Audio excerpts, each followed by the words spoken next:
Have you come along for a story? Excellent. Welcome, or indeed welcome back, to Storybeard's Story Cabin.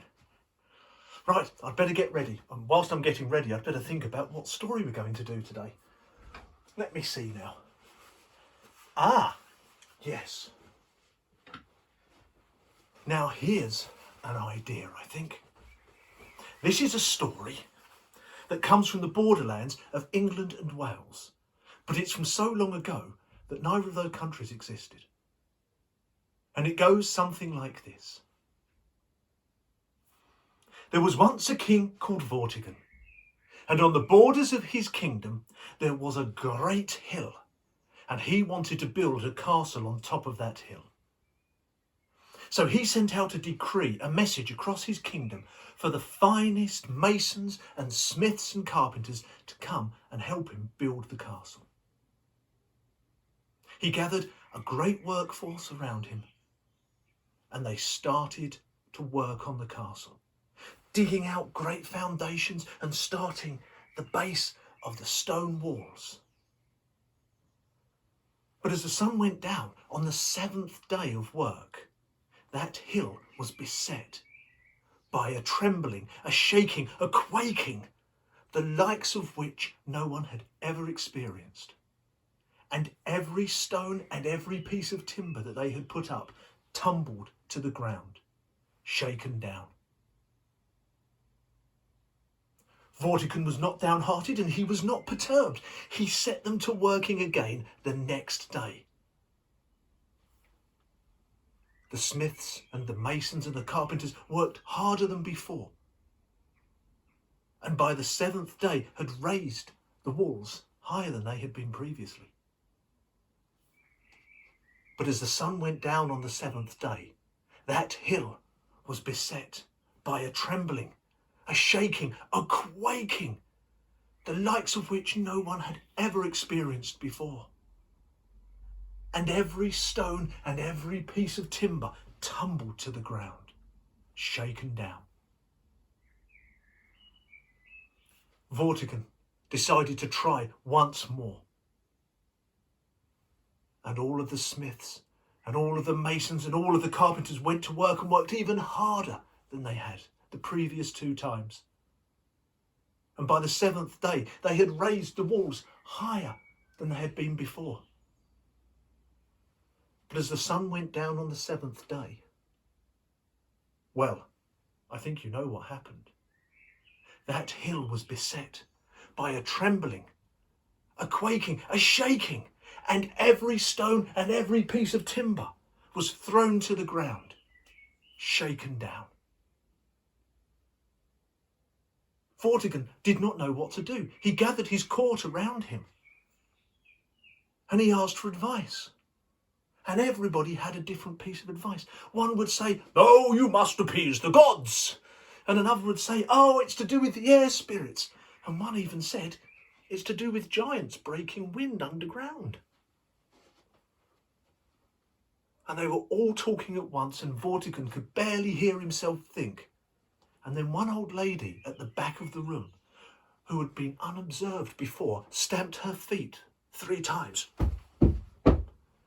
And silence spread across the room. She looked up at Vortigen and she said, "Fiddlesticks and poppycock. Fiddlesticks and poppycock. That's what everybody here is talking. Fiddlesticks and poppycock. None of these people know why the hill shakes."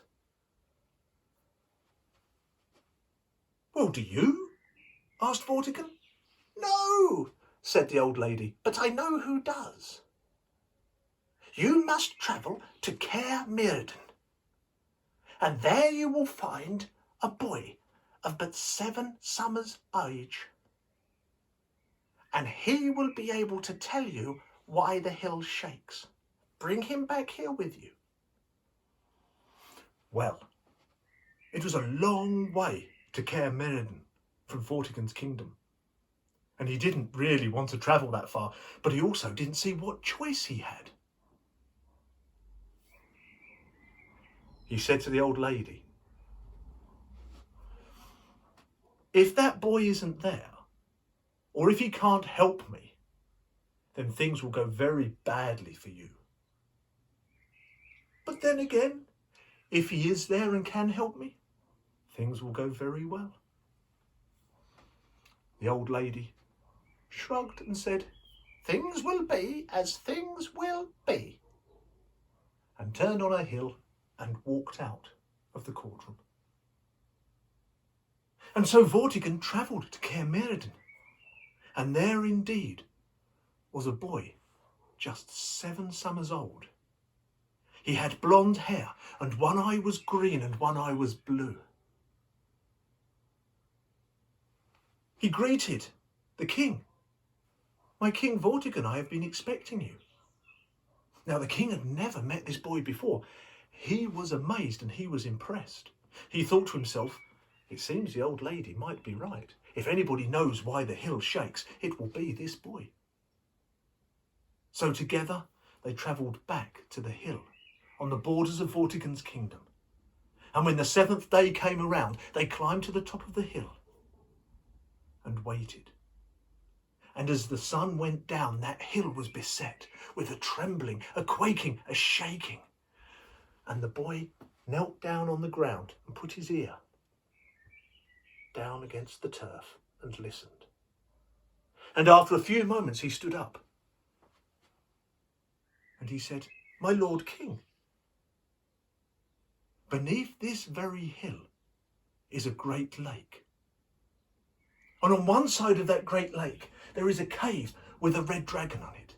And on the other side of that great lake there is another cave with a white dragon in it. Every 7 days those 2 dragons awake and they spy each other across the lake and they fly out and they do great battle. And that is what shakes the hill, the roaring of the dragons and the sound and vibration of talon on scale." "Well, what must I do?" said Vortigen. "What can I do?" The boy said, "Dig down into the hill until you find the lake. Wait for the dragons to awake, and when they begin their ages-old battle, take your soldiers and fight on the side of the red dragon. And if you can chase the white dragon away, then you will be able to build a castle on top of this hill that will last for many lives of men."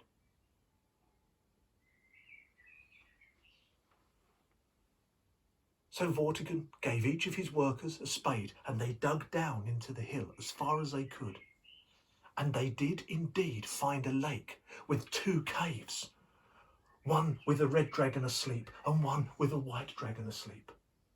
And Vortigen and all his soldiers gathered and they waited for the 2 dragons to awake and come together and clash. And the sound was like the loudest thunder you have ever heard. And the shaking of the ground was like nothing you have ever felt. And Vortigen and his soldiers went into battle on the side of the red dragon. And although the battle was hard and the battle was long, eventually the white dragon took flight. What happened to the white dragon is not told in this story. There may be another tale for another day. With the white dragon vanquished, the red dragon returned to its cave and its slumber. Vortigen and his workers filled in the hill.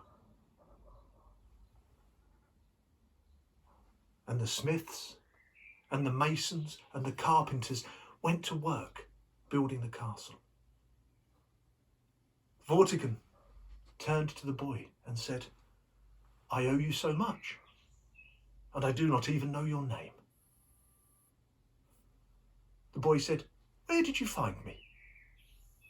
"Well," said Vortigen, "at Caer Myrddin." "Then that is my name," said the boy. "I will be called Myrddin. And my friends, let me tell you that that name, translated into English today, is Merlin. For that boy was none other than the wizard who would go on to advise King Arthur and his Knights of the Round Table. And one last thing to say. Not so long ago, the ruins of a castle were found on top of a hill on the borders of England and Wales. And not just the ruins of one castle, but the ruins of other castles that don't appear to have been completed. And water was found under that hill. But no matter how hard they looked, no one could find the cave and no one could find the red dragon. And if you want to find the red dragon today, it's really easy to do so. Because at some point between the days of this story and today, that dragon left the cave, left the lake, left the hillside and flew up onto the flag of Wales.